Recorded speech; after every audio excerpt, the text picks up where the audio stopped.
Hello, my name is Josh McCann. This is going to be a podcast on Dr. Thomas Sue Montgomery's Revolution in El Salvador, Origins and Evolution. The book Revolution in El Salvador, Origins and Evolution is a good overall analysis of the political situation occurring in Central America, and particularly in El Salvador. Dr. Thomas Sue Montgomery, who is a professor of political science, has written many books and articles on the happenings in Central America, but her main focus is the political movements within El Salvador. One thing that is key, though, when reading this book is the reader must keep in mind that Montgomery is not a historian but a political scientist, so parts of this book lack the historical analysis that is really needed to do an objective study of the situation in El Salvador. Montgomery even admits in the preface of the book that she is a political scientist and she will not pretend to be value-free, but she says she would try to be as objective towards both sides as she possibly could. In the book, Montgomery does a good job explaining the roots and reasons behind the revolution itself. But one thing she fails to do is go beyond the general historical reasons for the revolution occurring. She really only gives the reasons that have plagued every Latin American country, and that is the skewed land distribution between the wealthy and the poor, historical exploitation of resources by foreign occupiers and foreign companies, and the misuse of power amongst the elite and government officials. Montgomery does, however, do a good job of giving a brief history of El Salvador from the time of the Spanish conquest up until the coup in 1979, but most of the book goes through the socioeconomic situation of El Salvador. Another interesting part of the book is the roots of the revolution section. In this section, Montgomery goes into great detail about the cycles of the economic situation in El Salvador, from the cacao trees to the indigo plants to the coffee beans. Each of these represents a time period in El Salvadorian history. These three factors are what Montgomery argues have kept El Salvador in a consistent pattern of economic stability, dependence on foreign investment, exploitation of cheap labor, a skewed concentration of wealth, and government's constant defense of the status quo. Montgomery also does a good job showing us how the political system in El Salvador went in these same sort of cycles over and over. She says that the political system was constantly repeating itself because there was no real reform being made. There was always a consolidation of power by the new regime, then a growing intolerance of dissent and increasing repression. Next, there was a reaction from the public and from military leaders, then a coup d'etat led by those progressive military leaders, promulgation of the various reforms, reemergence of the conservative factions within the army, and then a consolidation of power once again. Montgomery does a good job of showing how nothing was truly getting done, and that sooner or later there would be a violent revolution with a lot of bloodshed. The chapter on the involvement of the church was a very interesting one.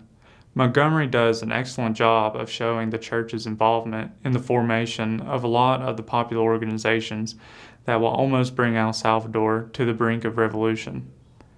Montgomery discusses how the priests were going into these Christian-based societies and were preparing the people to succeed in constructing their own destiny. Because so many of the popular organizations were created within these Christian-based communities, for the first time in Latin American history, a popular mass organization came directly from the evangelizing efforts of the Catholic Church. This book also has a lot of value to it because it is full of extensive interviews with people from all walks of life, from the dirt poor to government officials. The fact that a lot of her interviews take place soon after the coup in 1979 is good in the sense that the event was still fresh on the minds of the people. Montgomery arrived in Salvador just 2 weeks after the October coup d'etat in 1979 and immediately started interviewing citizens to get their take on the situation. One thing that is confusing about this book, though, is the fact that the narrative is really scattered.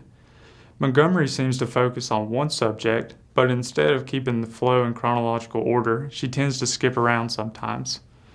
The sections which discuss the cycles of the political regimes in El Salvador seem to be interrupted by the chapters about the church and revolutionaries, and then returns to the system finally falling into anarchy.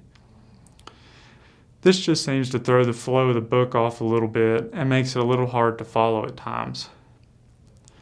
Another thing that Montgomery does that can be of good use to people who understand politics and economics, but can be confusing to those who don't fully understand, is the use of her graphs. Though these graphs do give a good visual representation of the statistics, they are not really legible to the lay reader. Another thing that Montgomery does that makes her argument a little more skewed toward the side of the revolutionaries is that she states that she will not pretend to be value-free. She states in the very beginning of the book that she will try to be as objective toward both sides as she possibly can, but throughout the book she is constantly leaning towards the side of the revolutionary cause. She keeps mentioning that a violent revolution is inevitable.